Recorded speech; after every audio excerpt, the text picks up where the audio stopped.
à tous, bienvenue pour cette nouvelle page d'Art Journal dans mon carnet Art Journal abécédaire, et aujourd'hui on va créer la lettre D. Alors le fond, je vais pas spécialement le commenter, vous regarderez les autres vidéos comme toujours. Poudre Magicals que je brumise assez peu pour bien voir les différents pigments de couleurs. J'aime bien, lorsque j'utilise des poudres aquarellables, j'aime bien quand même qu'on puisse voir les différents pigments de couleurs qui composent cette poudre, parce que sinon autant utiliser un autre matériel si en tout cas pour ce fond là c'est pour avoir une couleur uniforme. Donc ici c'est la couleur Gag With Me Spoon Grey issue du set Totally 70s. Alors cette petite poupette, la lettre D, j'ai voulu la faire tourner autour de l'idée de dormir, de doudou. J'avais ce petit tampon poupette voilà, qui fait dodo avec son doudou, et puis j'avais une planche issue de la Fée du Scrap, une planche doudou que j'aime beaucoup. Voilà, il y a plein de doudous différents dessus. Donc voilà, j'en ai choisi un pour aller avec cette page. Alors ici, j'utilise les crayons de couleur luminance pour la couleur peau. Et en fait, l'idée, c'est de poser ma poupette à côté de sa lampe et de faire venir la zone de lumière à partir de la lampe. Donc l'idée, c'est de se dire, si on parle un petit peu ombre et lumière pour cette colorisation là, l'idée, c'est de se dire, si ma lampe est à la place où vous la voyez là, elle sera même un petit peu plus proche sur la réalisation finale. Mais si elle est à droite de ma poupette, l'idée c'est de se dire quelles seront les zones les plus éclairées par cette lampe, et puis quelles seront les zones les plus foncées. Alors, il s'agit pas, en tout cas pour moi, de faire quelque chose de très précis au niveau des ombres et d'exact comme seraient des ombres réellement si on avait un personnage, une personne éclairée par cette lampe, mais voilà, de donner l'illusion de cet éclairage qui vient de la droite. C'est pour ça que je fais la partie gauche de la tête plus foncée, avec l'idée que je suis éloignée de la zone de lumière. Donc forcément, ma couleur de peau est plus foncée. Et puis vous voyez, sur la droite, j'ai une partie de peau plus claire, parce que elle sera proche de la lumière. J'ai également fait une zone plus foncée au niveau de sa tête, en dessous des yeux, et notamment de l'œil droit, parce que à la fois elle ferme les yeux, à la fois il y a son petit nounours devant sa tête. Donc je me suis dit que là ça ferait une zone d'ombre plus importante. J'utilise, vous le voyez ici, toujours pareil, la technique du couche sur couche, en coloriant avec mes crayons de couleur. Et vous voyez, même si je veux que la zone à gauche soit plus foncée par rapport à la zone de droite, je viens, comme on dit, blender mes couleurs avec le crayon le plus clair, pour mélanger l'ensemble des couleurs que j'ai utilisées pour faire cette couleur de peau. Alors ça me permet de faire un petit aparté au niveau du blendage des couleurs, parce que si vous avez regardé d'autres vidéos que j'ai pu réaliser, je vous ai déjà dit, moi personnellement je suis pas fan de blender son crayon de couleur avec de l'essence sans odeur.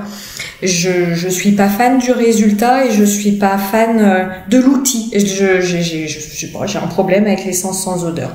Par contre, ce que je voulais vous parler, c'est que ce matin, je regardais un petit peu les nouveautés qui sont sorties chez la Fée du Scrap. Et la Fée du Scrap a mis en vente un blender Caran d'Ache. Et ça, c'est quelque chose que j'utilise souvent lorsque je fais du coloriage pour adultes. Alors, je vais pas forcément l'utiliser ici pour la poupette parce qu'il faut des zones un peu plus grandes pour qu'il y ait intérêt à utiliser ce blender. Mais pour des zones plus grandes, un blender, ça fonctionne très très bien. Alors, quel va être le blender chez Caran d'Ache? Vous allez en fait avoir un crayon uniquement composé de cire. C'est la même cire qui compose les luminances de chez Caran d'Ache. Et du coup, alors vous allez avoir normalement un bâton de cire qui n'est pas taillé. Ils le vendent pas taillé, donc vous le taillez comme un crayon normal. Évitez simplement de faire une pointe très fine parce que ici on va venir repasser sur l'ensemble de sa colorisation. Donc avec une pointe très fine, ça risquerait de marquer le papier et c'est complètement ici inutile d'avoir une pointe fine pour la précision. Donc vous le taillez, vous laissez une pointe un petit peu arrondie et vous venez passer votre blender sur votre colorisation. Alors, le mieux, c'est toujours de commencer du côté le plus clair et de venir coloriser, en tout cas blender ses couleurs en allant du plus clair vers le plus foncé. Toujours dans l'idée que comme ça, vous allez éviter que vos couleurs foncées viennent polluer votre dégradé et viennent polluer la zone la plus claire. Et ce bâton de cire, ça va permettre d'estomper les traces et celui de Caran d'Ache fonctionne très très bien. Moi, j'en ai testé plusieurs. C'est celui que je préfère. Il y a aussi Prismacolor qui fait un blender comme ça. Différentes marques font un blender. Celui de Caran d'Ache, c'est celui que je préfère. J'y mets toutefois le bémol que comme je colorise préférentiellement avec des crayons de couleur Caran d'Ache, ça vient certainement de là en fait. C'est-à-dire qu'ils ont créé des matériels qui se mixent parfaitement ensemble. Donc vous allez comme ça venir passer cette couche de blender, vous allez voir les traces s'atténuer, vous allez pouvoir voir les zones de transition de couleur lorsque vous faites un dégradé s'adoucir. Donc c'est un outil quand on est, je dirais, moyennement à l'aise avec le coloriage et que lorsqu'on fait la technique du couche sur couche, on voit encore des traces et que cela dérange, ça peut être un très très bon outil et une très très bonne alternative à l'essence sans odeur. Le troisième plus du blender de Caran d'Ache, je ne sais pas si c'est le cas des autres, mais celui de Caran d'Ache va donner un peps à vos couleurs, c'est-à-dire que comparé à ce que peut faire d'autres blenders ou peut-être parfois à l'essence sans odeur, moi ça m'est arrivé. Le blender comme ça en cire ne va pas venir retirer une couche de couleur comparée à l'essence sans odeur, hein. Il va simplement rajouter de la cire, ce qui va permettre d'augmenter le mélange de ces pigments. Et vous allez comme ça avoir des couleurs qui vont être respectées, voire pour certaines couleurs, c'est notamment le cas avec le bleu indigo, des couleurs qui vont être encore un petit peu plus vives que ce qu'elles sont lorsqu'elles ne sont pas blendées. Donc c'est vraiment un outil qui est assez sympathique. Voilà, je voulais vous parler de ça parce que ça m'est venu ce matin lorsque je regardais les nouveautés chez La Fée du Scrap. Ma petite nénette est finie de colorier. J'ai fait ses cheveux au Pablo de Caran d'Ache et également son petit nounours. Ici, pour la lampe, comme je veux un effet de diffusion avec un centre plus clair que le tour, avec l'idée en fait que l'ampoule est au milieu de l'abat-jour et du coup c'est très éclairé au milieu et puis plus sombre sur les rebords de l'abat-jour, vous voyez, je fais un dégradé au Derwent Inktense. J'ai utilisé un jaune, un orange et un rouge orangé. Je positionne mes couleurs et je veille bien, toujours pareil, à commencer par la zone la plus claire, ici le jaune, pour aller repousser mes pigments vers la zone la plus foncée, ici le rouge. Donc pour quelque chose qui est circulaire comme ça, j'ai commencé à aquareller mon abat-jour en faisant un rond au niveau des jaunes, et puis après je suis allée repousser mes pigments en divisant, je dirais, mon coloriage en 4, c'est-à-dire je repousse déjà vers le haut, sur le côté, vers le bas et puis sur l'autre côté. Je viens rajouter des pigments rouges et des pigments orangés pour intensifier mon dégradé. Donc ça, c'est une technique dont je vous ai pas parlé, enfin c'est une technique, c'est un petit truc dont je vous ai pas parlé dans la vidéo de la fée du scrap sur la réalisation de dégradé au Derwent Intense parce que ça m'était pas venu à ce moment-là. Mais bien sûr, alors même que votre colorisation n'est pas sèche, vous pouvez aller prélever du pigment sur votre crayon de couleur pour aller rajouter une intensité de couleur à votre colorisation. Le pied de la lampe, je le fais gris et vous voyez, je viens rajouter, ça c'est intéressant, je viens rajouter une couche de Derwent Intense jaune en haut et puis un petit peu sur le pied de ma lampe. Pourquoi j'ai fait ça au Derwent Intense? Tout simplement parce que le Derwent Intense est à la base à sec, un crayon assez cireux, et le fait de passer le jaune à sec, vous voyez là je le mouille pas, je le passe à sec sur ces zones de gris, le jaune va venir apporter une couche par-dessus le gris, donc on va toujours voir le gris en dessous de mon jaune. Le jaune va venir se superposer au gris mais ne va pas venir l'effacer. Et, pardon, je m'étouffe à trop parler, et on va comme ça avoir cette impression de lumière qui se diffuse sur le pied de ma lampe. Oui, tout ça c'est réfléchi quand même. Allez, les petites étoiles. Donc ces petites étoiles, vous pouvez les trouver sur la planche doudou de la fée du scrap. Donc pareil, pour ces petites étoiles, j'ai réalisé un dégradé avec le même jaune que j'ai utilisé pour la lampe et le même orange que j'ai utilisé pour la lampe. Comme vous commencez à être habitué maintenant, lorsque je fais une création, j'essaye de limiter mes nombres de couleurs. Ici, on en a déjà pas mal. On a des dégradés de gris, on a des dégradés de rouge-orange, on a des dégradés des touches de rose. On avait du rose pour la robe de la petite jeune fille.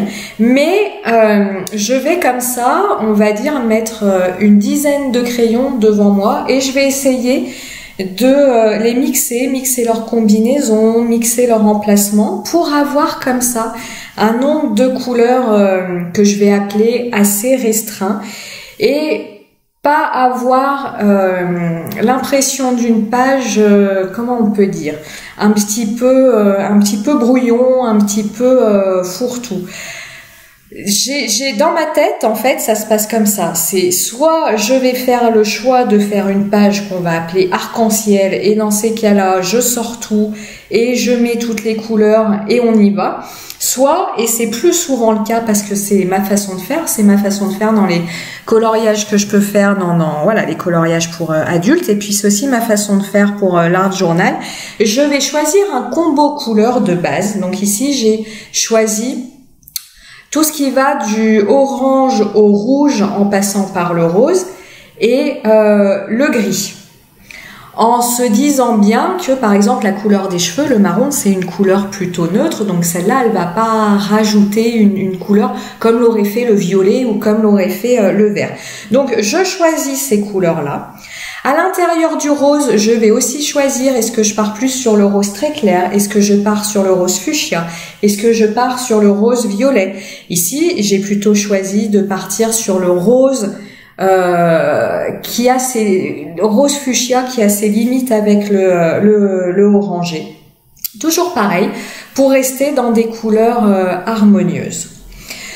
Là, rien de particulier. Je fais mon dégradé avec mes Derwent Intense. Donc, je vous rappelle toujours, première couche avec le crayon le plus clair et puis je viens appliquer une seconde couche avec mon crayon le plus foncé en réalisant Après, en troisième mouvement, un dégradé avec ces 2 crayons.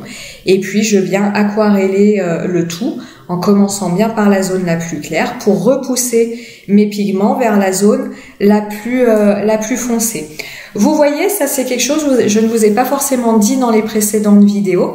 Lorsque je colorise le dégradé, je ne vais pas nettoyer mon pinceau quand je passe du jaune au orange, puisque pour avoir une transition douce, il faut qu'à un moment, le jaune se mélange au orange. Donc si, quand vous colorisez avec des crayons aquarellables, alors ça c'est valable pour toutes les marques, hein, si vous aquarellez le jaune, et puis après vous allez nettoyer votre pinceau, et puis après vous aquarellez le orange, vous allez avoir comme ça une ligne qui va se dessiner entre les 2 couleurs et vous n'aurez pas ce que j'appelle une couleur intermédiaire qui correspond à ce mélange entre les 2 pigments que vous utilisez pour faire votre dégradé. Donc le pinceau, on le nettoie quand on change de couleur, on le nettoie quand on était dans la zone foncée, par exemple ici du orange, et qu'on veut repasser dans le jaune pour par exemple l'éclaircir, pour par exemple effacer des traces. Mais quand on réalise son dégradé en partant du plus clair pour aller vers le plus foncé, là on ne nettoie pas son pinceau pour permettre aux pigments de se mélanger ensemble. Ok ? Je continue mes dégradés avec ces feuillages issus de planches Chou Flowers. Alors, vous me demandez souvent les références, je comprends bien parce que moi je fais pareil quand je regarde des vidéos, des fois je laisse mon petit commentaire en disant « Ah, c'est quoi ça, ça m'intéresse ». Pour cette vidéo-là, j'ai été extrêmement mauvaise élève, je n'ai pas relevé à chaque fois les références des crayons utilisés et surtout des planches de tampons utilisées. Je vous promets, je ferai mieux pour la lettre E, puisque la lettre E, je viens de la finir et que tout est encore sur mon bureau. Donc ce soir et ce week-end, je m'empresserai de prendre note de tout ce que j'ai utilisé pour faire cette page. Au niveau des feuillages, donc j'ai toujours repris mes 3 crayons d'Erwin Tint. Ce sont les mêmes que j'ai utilisés pour la lampe de tout à l'heure. Et je vais réaliser 3 dégradés différents. Un jaune-orange, un orange-rouge et un jaune-rouge. Donc je vais avoir comme ça 3 feuillages différents, mais qui restent harmonieux. Parce qu'au final, j'utilise toujours la même combinaison de couleurs pour ces 3 feuillages. Pour moi, l'harmonie n'aurait pas été aussi belle si j'avais fait un dégradé jaune-orange et puis après un dégradé rouge-orange en utilisant un autre orange qu'avant. Parce que Derwent Tintons a pas mal de couleurs qui vont du rouge au jaune. Et puis si je m'étais encore changé de rouge pour le mélanger à un autre jaune, on aurait été dans la même gamme de couleurs, donc j'ai envie de vous dire ça passe. Mais malgré tout, et ça on le décrit très bien dans les bouquins que je lis sur l'harmonie des couleurs, je m'y suis remise là récemment, à plus vous allez avoir de couleurs, donc si c'est le choix du tableau arc-en-ciel, très bien, là ça va pas poser de soucis.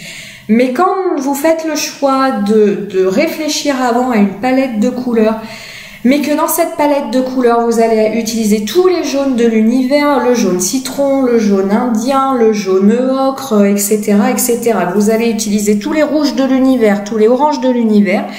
À un moment, il est dit que votre œil se fatigue, il se perd dans tout ça. Alors, est-ce que c'est votre œil ou votre cerveau? Je ne sais pas.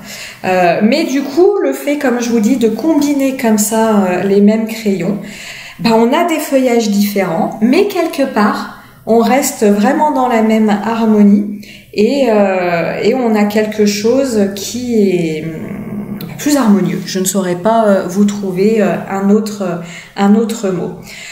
Que vous dire de plus sur ces feuillages? Rien de spécial. Ah, voyez le petit chat. Le petit chat, voilà, il est bien, je ne savais plus quoi vous dire, il fait son apparition quand il faut. Je ne sais pas si vous avez des animaux de compagnie, mais mon chat a une grande passion pour aussi la colorisation. Il faut imaginer qu'il est toujours sa tête en train de regarder ce que je suis en train de faire, et quand je fais de l'aquarelle, il boit l'eau de l'eau sale, ce qui me désespère parce que je pense que c'est pas très bon quand même pour lui. Mais il boit l'eau voilà, de mon eau sale de l'aquarelle. Que vous dire de plus? Ça, je vous l'ai déjà dit dans d'autres vidéos, mais je me répète, c'est pas grave. J'utilise ici un pinceau à réservoir d'eau de la marque Pentel, la pointe la plus fine. Vous les trouvez souvent, les Pentel, à acheter en lot avec une pointe fine, moyenne ou grosse. Moi, j'avoue, je me sers que de la petite et que de la moyenne. Et puis, vous avez, j'ai vu ça l'autre jour aussi, des lots de pinceaux comme ça, réservoir d'eau chez Pentel, avec des pointes biseautées ou des pointes carrées. Personnellement, je n'en ai pas parce que je n'ai pas aujourd'hui l'utilité de ça. Pour le fond de page, j'ai voulu un petit peu plus le travailler. J'ai voulu rappeler l'aspect lampe de ma petite fille là qui s'endort avec sa petite lampe de chevet. J'ai donc pris un tampon Shoe Flowers, c'est un tampon d'une vieille collection, mais qui est encore disponible sur leur site parce que je l'ai acheté il n'y a pas longtemps, ce tampon, que je suis venue embosser avec de la poudre blanche, et je viens comme ça à l'intérieur de quelques ampoules, pas toutes les ampoules de cette guirlande, seulement quelques ampoules, je viens comme ça appliquer du jaune, toujours le même jaune que j'ai utilisé pour ma lampe, pour mes feuillages de chez Derwent Inktense. La lettre D, c'est Shoe Flowers aussi. On arrive au collage. Ma petite étoile qui va bien avec son petit bonnet de nuit. Donc, on peut se faire des compliments des fois, hein, ça fait pas de mal au moral. Et j'avoue que j'aime bien cette page parce que autant il y a des pages, j'ai utilisé des mots qui n'avaient pas grand chose à voir les uns avec les autres. C'est par exemple le cas de la lettre E, hein, je vous l'ai montré il y a 2 jours. E, j'ai fait éléphant et puis été. Et puis étoile. Oui, voilà, j'ai fait ces 3 mots. Ça va très bien hein, pour le principe de l'abécédaire. Hein. Après tout, le contrat est rempli, en tout cas celui que je me suis mis. Mais là, j'étais vraiment contente pour cette page de trouver des mots et des tampons qui, au-delà d'évoquer des mots qui commencent par la lettre D, avaient une thématique commune. Je colle mes différents éléments avec de la Tacky-Glue Turbo, toujours cette colle. Je m'en suis racheté un 2e tube parce que même si elle est d'une grande contenance, ça se vide. Et puis je pense que je suis pas, comment on va dire ça, que je suis pas très économe dans ce que j'utilise comme colle. Voilà pour cette partie-là. Et puis je vais venir coller les petites étiquettes, dormir, douceur, doudou. Ces étiquettes-là, je les fais moi-même sur ordinateur. J'ai laissé tomber l'idée de départ de trouver des mots sur diverses planches. C'est vraiment galère déjà de trouver des idées. Enfin, c'est galère. J'aime ça, donc c'est pas non plus une douleur extrême, hein, mais il faut déjà prendre le temps de trouver des idées. Alors si en plus il fallait trouver des petites étiquettes, des petits mots qui correspondent à mes idées, je crois que là ce serait un petit peu mission compliquée. Donc ces étiquettes-là, je les fais sur ordinateur. Et pour ceux qui ne connaissent pas, sur internet, vous avez le site d'Afon qui propose plein de typographies différentes à télécharger librement. Du coup, vous allez sur ce site. Il classe les typographies par thème, par nouveauté, les typographies les plus téléchargées, etc., etc. Vous téléchargez les typographies qui vous plaisent sur votre ordinateur. Une fois qu'elles sont téléchargées, vous allez bidouiller le dossier de ces typographies pour les installer sur votre ordinateur, parce que si vous n'êtes pas féru d'informatique, sachez qu'une typographie, il ne s'agit pas que de la télécharger, il faut aussi l'installer. Il n'y a rien de spécial à faire, hein, vous verrez, vous ouvrez le dossier et puis il y a un sous-dossier qui est marqué EXE pour exécuter. Vous faites bim boum paf, hop hop hop, et puis après vous le verrez gentiment apparaître votre typographie sous Word. Moi j'utilise Word dans les typographies qui vous sont proposées. J'en profite d'être au passage du Posca pour vous remercier tous les retours que j'ai eus sur l'indication que je vous ai faite sur les feutres à acrylique Artistro. Vous en êtes très contents. Donc je suis ravie parce que c'est pas toujours simple de proposer des produits. J'ai toujours peur que certains soient déçus. Et là vous êtes globalement tous très ravis, donc j'en suis très contente. Et voici ma page terminée. On se retrouve bientôt pour un autre tuto. Bonne journée!